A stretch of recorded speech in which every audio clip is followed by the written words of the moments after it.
Kansas FFA members and guests, please help me in joining Zachary Goins for a special introduction. I've heard that leading an FFA chapter is a lot like herding cats, so it comes as no surprise to me that my sister Abby would take to it with such gusto. She's been that way her whole life. Herding cats for her is no issue. In fact, as a toddler, she had already progressed from that into bathing kittens. There was a time when I came around the corner of the house and I saw her with kittens in both her hands in death grips, and she was taking these hissing, snarling kittens and plunging them into a gallon bucket of water and soap, and they hissed and fought and finally clawed their way to freedom. And I knew then that when you see a toddler do such a thing, you know that nothing will escape their grasp as they get older. My brothers and I are proud to welcome our sister, cat hygienist, and your 2019-2020 Kansas FFA Vice President, Abby Goins. Well done, sis.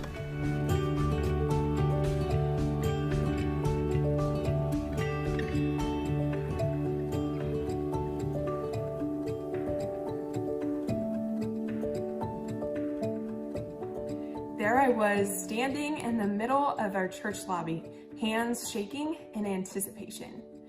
The cast list was posted, and under Cora May, I found my name. Cora May was a sweet Southern tomboy, and I was determined to play her role perfectly. I memorized the lines, got just the right outfit, and embodied her scripted movements. After our performance, everyone told me that I had played my part perfectly. I was perfect. Maybe that was when I began to believe that perfection came from playing a part.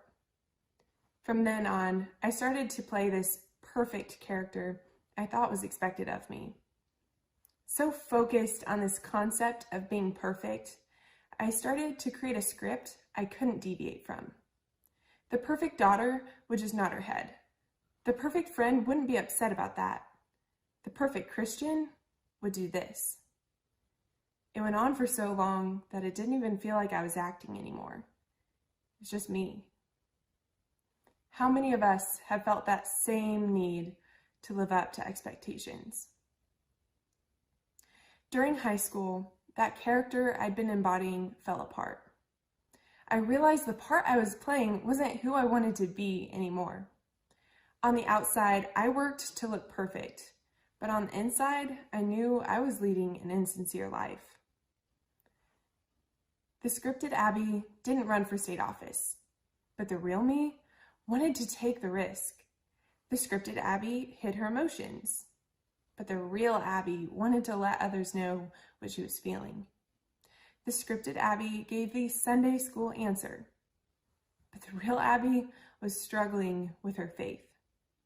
Instead of making me feel accomplished, perfection left me feeling empty.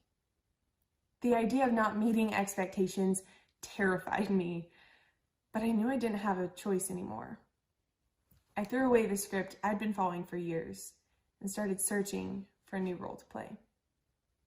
Then, during my freshman year of college, I became friends with my pal Reed. Now, Reed was normally up for any adventure.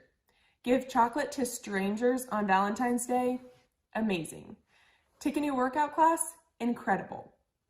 One night, I was feeling that call of adventure, so I asked Reed to go to Sonic with me. Her immediate answer was no. I was shocked.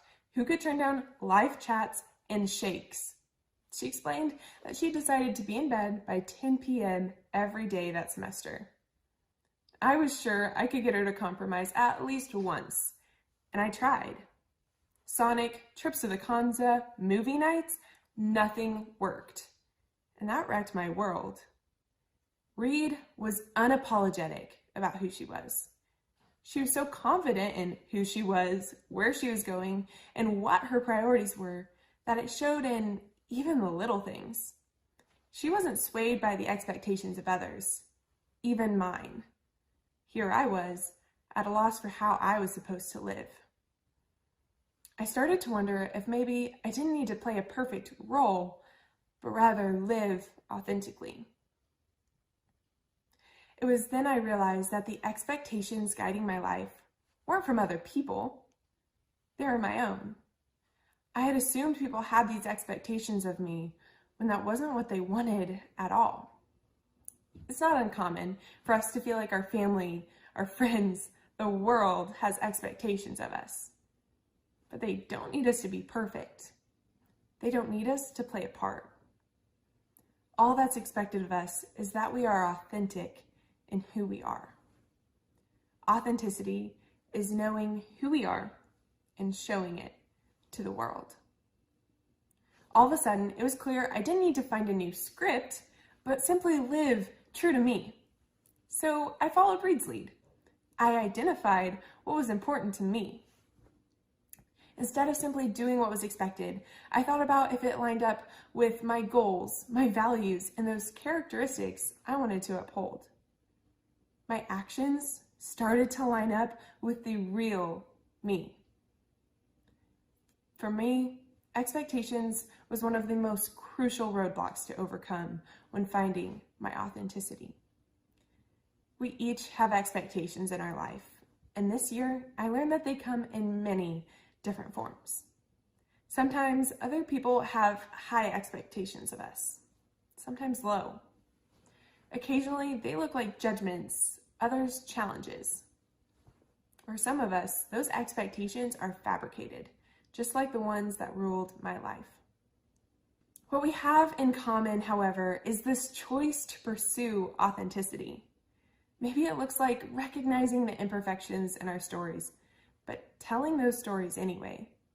It could be being authentically vulnerable to a friend during a personal struggle, or maybe just staying true to what makes us unique, even if the way we look or act doesn't fit expectations. Imagine your life, living true to the real you. What does that authenticity look like? Now, let's find a sticky note or piece of paper and a pen. No, seriously. 5, 4, 3, 2. Do you have it? Because now it's time to pursue that authentic self we imagined. Remember that authenticity is knowing who we are and showing it to the world. What actions can you start taking today to become more authentic? Maybe it's telling a friend that you're struggling, setting goals that line up with your dreams, or journaling about past experiences. Once we have identified the way that we will become more authentic, let's capture it on our sticky note. After this session, we will place that note on the mirror we see most often. When we see it, we'll be reminded to show our authentic self to the world. Authenticity is a complex concept. It's not a simple one and done choice we get to make. We must choose to pursue authenticity every single day. Throwing away our scripts can be an intimidating step. But when we identify what's holding us back and work to overcome it, we'll find that it's a much more fulfilling choice than simply living according to expectations. Our authenticity will be seen in the smallest actions, just like Reed.